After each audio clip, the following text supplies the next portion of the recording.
Homeboy Industries began in 1988 in East Los Angeles as a resource for former gang members to better their lives.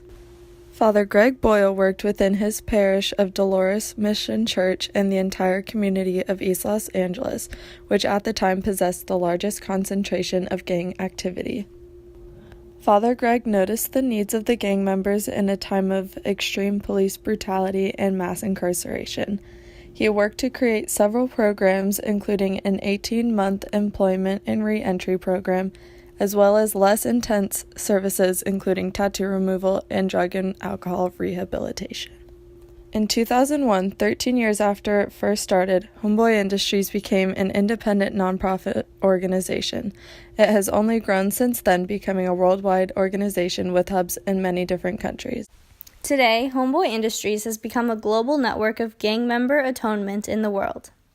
They aid communities from California to New York, from Argentina to Canada, and from New Zealand to Norway.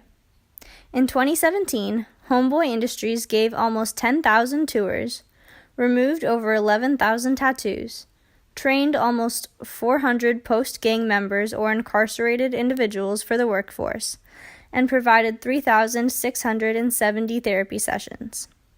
They rely on the aid of professional volunteers, of which they have 37 tutors, 35 tattoo removal professionals, 24 therapists, and 10 legal services. Some notable events in the history of Homeboy Industries of late include: in 2010, Father Greg Boyle published his book, Tattoos on the Heart, about the good work and rehabilitation Homeboy Industries does. In Ian McEwan's 2001 novel Atonement, a Romance, the young female protagonist, Bryony Tallis, accuses her sister's boyfriend and childhood friend, Robbie Turner, of raping her cousin, despite not being certain of his involvement. Through the rest of the novel, Bryony sticks with her story, causing great personal guilt for her and hardship for the surrounding characters. Robbie, on the other hand, is sent to jail for 3.5 years, based on that false accusation. His time in jail allows him plenty of time to stew in his anger, and he continues to blame Bryony for his suffering. After his time imprisoned, he joins the Royal Armed Forces and fights for the English in World War II, because he wants to escape the confinement and lack of freedom he experienced in jail.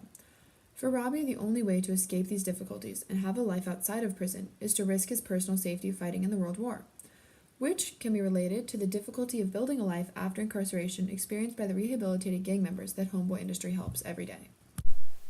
In the same way that the many members of Homeboy Industries yearn for a chance to re-enter into society, Robbie wanted a chance to reclaim his life from the accusations and withheld truths that kept him locked in a jail cell for 3.5 years.